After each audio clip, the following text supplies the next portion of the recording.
My baby not taking out the trash. Okay, that's my job. What do I look like letting her touch that garbage with her soft fingers? My man don't ever step foot inside the kitchen, okay? One thing I'm gonna do is make sure he's full. You see that belly? That's me. My baby ain't paying no bills in this house. Comcast, AT&T. Who that? One thing I'm gonna do is give my man them little backhead scratches. Yeah, you know them little scratches right in between the scalp and the neck bone? I'm not going to bed before my baby goes to sleep. It's 24-hour lockdown in this mother. He got the house, but I got the home. I take what he got and I'll multiply that mother. I give my baby flowers because I need her to remember how beautiful she is to me. I affirm my man's ideas. Ain't no idea too big. I got your back, babe, because who gonna tell him he can't, huh? Who? Not you? Ecclesiasticus 25, verse 1. In three things I was beautified and stood up beautiful both before the Most High and men, the unity of brethren, the love of neighbors, a man and a wife that agree together. Before I get started, I want to give all glory, honor, and praise to Yahweh, Bahashem, Yahweh Shai, Bahashem, Rakah, HaKorash. Double honors to the apostles and elders at GMS. Peace, honor, and respect to you brothers that's out there laboring, edifying, rightly divine the word and truth and sincerity. And shalom to you believers out there at the Aki and Wa'akwa. Hey, you seen the video I just played, right? And they are YouTube creators, a married couple. The creatives. I see their videos from time to time, and you can tell that even though every relationship is not peaches and cream, there is a man and a wife that agree together. Okay, they're in sync with one another. I like that video. Okay, they understand the gender roles in each other. Now, do we know what's really going on behind the scenes? No. Do they get into arguments and every day is just peaches and cream? Yes, they more than likely get into arguments, but no relationships is peaches and cream. But for the most part, you can tell it's a man and a wife that love each other, that have each other back. And it's the thing that happened to our relationships, due to the curses that the Israelite man and woman have been put against each other. But see, in the kingdom, it will not be so. Every Israelite man and his wives will be in sync. Okay. Now you do have Israelite men and women that's married. They are in sync. That's a example that we just seen in the video clip. But as a whole, no. Okay. Due to the curses, man. Due to our disobedience.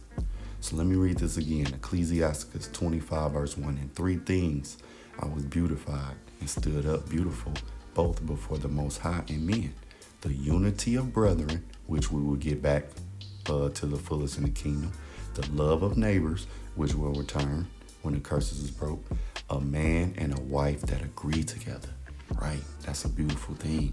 That's why when I seen that video, this was one of the first scriptures that popped into my head, okay? Now let's go to Ecclesiasticus 26, verse 13. It says, the grace of a wife delighteth her husband, and her discretion will fatten his bones. Yes, man. Fatten his bones. And let's look up that word, discretion. It says, simple Google definition, the quality of behaving or speaking in such a way as to avoid causing offense or revealing private information. And a lot of our women don't know how to use discretion, okay? But when a man has a woman that knows how to use discretion, meaning knowing how to behave, all right, speak in a way that don't cause an offense, okay? Especially out in public, out in front of people, or revealing private information, all on social media, putting the business out in the streets. That man bones will be fattened. Yeah, he's gonna feel good, man. Okay. Because right now, again, the Israelite woman, she'll just put all your business out there. Okay. Now,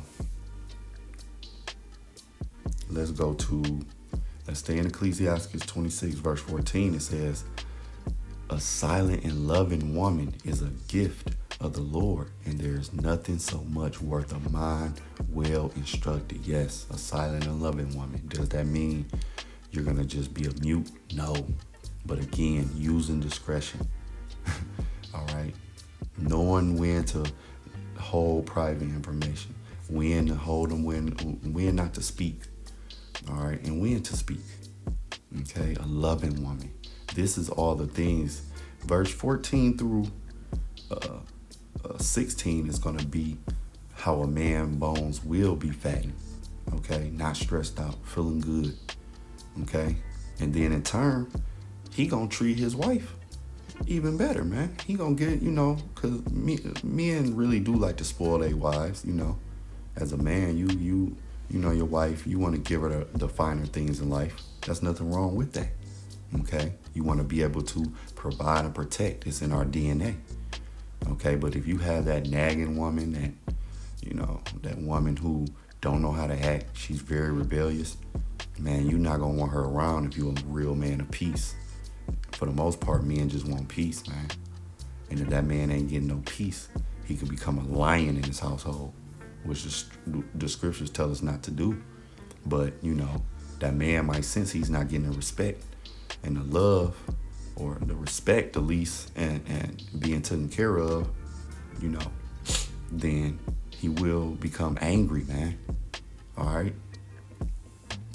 So verse 15, it says, a shamefaced and faithful woman is a double grace, and her continent mind cannot be valued. Yes, all of these things fatten the bones of the husband. Using discretion, knowing when to not speak, being a loving woman, okay? Being shamefaced, all right? Being faithful, all right? Let's look up the word continent, because we know continent meaning, like Africa, Asia, Australia. We know that's, but what does it mean by a continent mind? All right, when I looked it up, Google definition, it says able to control movement. No, let's go to number 2. Exercising self-restraint, especially sexually. And this is the thing that the Israelite woman, every time a camera come in front of her face, what does? She get to twerking. All right, or she have a high body count. All right, she just sleep with willy-nilly. She just, she doesn't care, man. She'll have a man at home and sleep with all these other guys, man. All right, self-restraint. Let's go to, matter of fact, let's go here. Because in Ecclesiastes 25, so again, we looked up that definition, continent.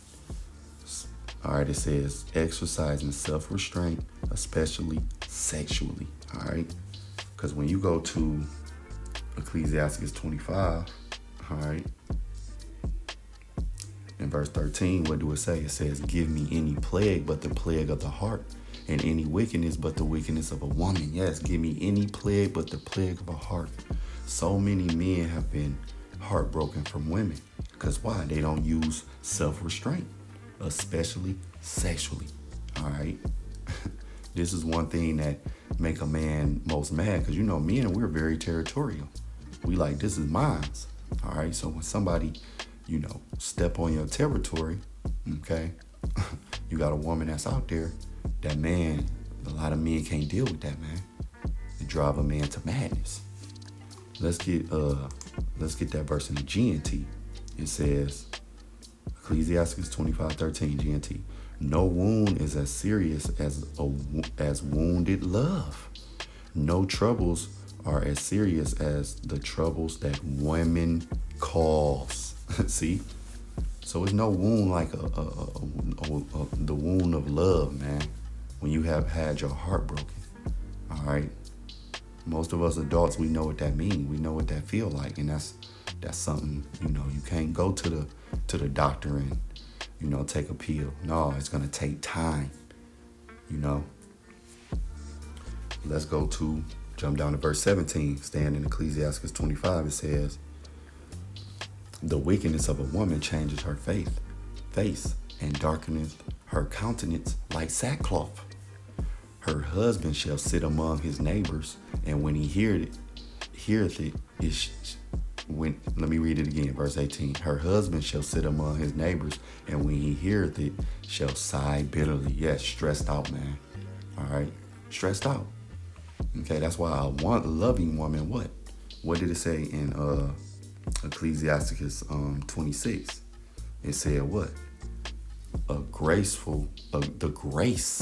of a wife delighteth her husband, and her discretion will fatten his bones. Yes, her discretion.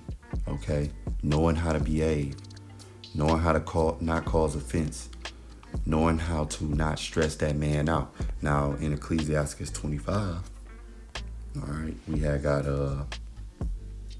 verse 17 and 18. Let's get that in the GNT. It says, when a wife is in a bad mood, her expression changes until she look like an angry bear. Yeah, you can see the countenance.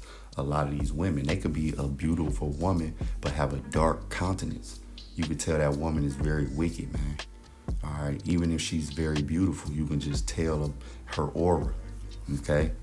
Verse 18, it says her husband has to go and eat with the neighbors where he can't hold back his bitter sides, right? You ever had that friend, fellas, that come over your house and, y'all get to sipping and I mean, we all go through this as men but you ever had that one dude that, his woman is always stressing him out? Yeah, this is who it's speaking to, man. This is a man who don't want to come to his own home because the woman there is wicked as hell, man. She's a damn demon.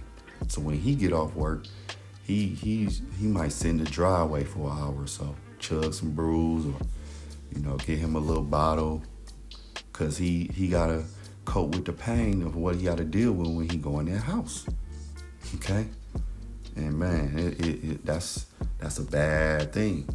Okay, so I'm still in Ecclesiastes 25, all right, and I'm gonna jump down to verse 20. It says, as the climbing up of a sandy way is to the feet of the age, so is a wife full of words to a quiet man. Yes.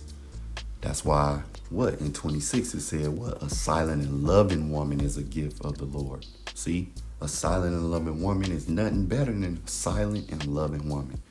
A woman that's just not full of words all the time, man. All right.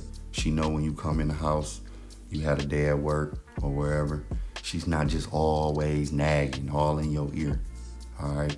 She just kind of know how to play the back role and be like, let my man get in the door and get settled in before I start nagging him or hitting him with what's going on. All right. And again, relationships is not always peachy and creamy. I understand that. All right. But overall, your relationship should be peaceful. I'm saying overall, y'all shouldn't be arguing every day. Okay. No, that's toxic. Okay. Are couples gonna have arguments and get mad at each other? Yes, that's normal, but not every day it should be happening. Okay, let's get this in the GNT. It said, a quiet man living with a nagging wife is like an old man climbing up a sandy hill. All right, that's what it's like, man. It's a fight, man. And men, again, we love peace. We go out in the world and deal with our shit, but when we come home, for the most part, we want to deal with peace. All right? And that's what a woman is supposed to be, man. But again, in the kingdom, we're going to have true peace. Our women going to have peace. The men going to have peace. Our children going to have peace. So everybody, everything is going to be in unison, man. But due to our disobedience, we've been under the curses. All right? It is the average Israelite couple is probably very toxic, especially when you go into the hoods. All right, you got that, that ghetto love, man, fighting literally. I mean, physically fighting. They get back together, they fight. All that shit is toxic, man. But in the kingdom, it will not be so. Is it good relationships between Israelite men and women right now? Absolutely. Is it human to get into arguments and have disagreements? Absolutely. But it should not be the overall of your relationship again. Okay? So, I just wanted to bring it out. I thought that video was a nice video between man and, that married couple between man and woman. Two Israelites. And I watched them from time to time, the creators. So, Lord willing, it was edifying to the next lesson. Shalom.